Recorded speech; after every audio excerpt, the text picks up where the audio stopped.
Detective Mitchie Williams awoke to the buzzing of her phone on the nightstand. It was barely 6:30 a.m. She rubbed her eyes, shuffled to the kitchen, and started the coffee pot. As she cracked 2 eggs into a pan, the phone rang again. This time, her partner's name flashed across the screen. "Williams," she answered, her voice still heavy with sleep. "Mitch, we've got a situation. Ellis Park. A body. You'd better come right away." It was Detective Joe Peterson, his tone clipped, urgent. Mitchie slammed the pan off the burner, poured her coffee into a travel mug, and grabbed a slice of toast in one hand while pulling her coat on with the other. She was out the door in seconds. Ellis Park was a sprawling patch of greenery in the city. Children's laughter usually spilled from the playgrounds. Joggers circled the lake, and couples strolled near the tree line in the back. But when Mitchie arrived, the atmosphere was choked with silence and flashing red and blue lights. Between the lake and the forested back of the park, officers had taped off an area. Joe waved her over. The sight stopped her cold. The victim was a young woman. She wasn't simply dead. She was displayed. Her naked body was painted a shimmering gold, every inch gleaming like a grotesque statue. She had been forced into an unnatural position, standing, one arm raised toward the sky, the other dropped at her side. In her upraised hand rested a golden-painted trophy cup. Her limbs were stiff, locked into place. The coroner, Dr. Jacobs, knelt beside the girl, shaking his head. "I've never seen anything like this," he muttered. The text carefully lifted the body.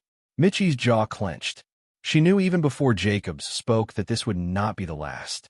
Back at the precinct, Mitchie and Joe pinned photographs, reports, and maps onto the investigation board.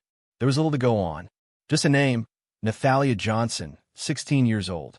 She'd been reported missing 48 hours ago. A normal kid, good grades, loving parents, a circle of friends. No suspicious connections. No reason to expect she'd end up turned into a grotesque work of art. It gnawed at Mitchie. She was only a child. The following morning, Dr. Jacobs brought preliminary findings. His voice carried a grim weight. She wasn't posed after death. Every bone in her body was broken, systematically, while she was alive, to force her into that position. She was poisoned first. Arsenic. She would have been weak, barely conscious before he did this. Mitchie swallowed hard, the image seared into her mind. Over the next 6 weeks, the city descended into quiet terror. One by one, more girls were found. 7 in total. Each was 16. Each had gone missing within days of each other. Each was discovered posed like a statue, painted in gold or bronze tones, stiffened in bizarre and symbolic stances. One girl knelt, head bowed, palms pressed together in prayer, her face contorted in silent agony. Another reclined like a marble goddess, grapes painted into her limp hand, a cruel imitation of decadence. A third stood with arms stretched wide, her body twisted unnaturally, her mouth pried into a false smile. Yet another was positioned on her knees, a mockery of pleading, with painted coins scattered around her body. All poisoned, all broken into submission, all from the same high school. It was their only connection. And yet, no suspects, no trail, just mounting dread. One bleak morning, as Mitchie sipped lukewarm coffee at her desk, a woman appeared at the front desk of the precinct asking for her. She introduced herself as Martha Brown, her hands trembling as she clutched a worn leather handbag. "I know why he's posing them like that," Martha said, her voice thin but urgent. In the interview room, she laid it out. Decades ago, her husband Don Brown had written and published a crime horror novel. It was obscure, barely sold a few hundred copies, but in that book, the killer murdered 7 young women, posed their bodies as statues, each representing one of the 7 deadly sins. Mitchie's blood ran cold. "Don's been dead for 10 years, Martha continued, and the book was forgotten. But it's still in the city library. I don't know who could have read it, but it's all there in those pages." Mitchie and Joe rushed to the city library. The records showed the book had been checked out maybe 20 times in the first few years after its release. Then nothing for decades. Until 3 months ago. The name on the card, Arnold Stewart. And the book was never returned. They tracked Arnold quickly. He was a 16-year-old student at the very same school the victims had attended. SWAT moved in at dawn. Mitchie and Joe waited outside the modest two-story house.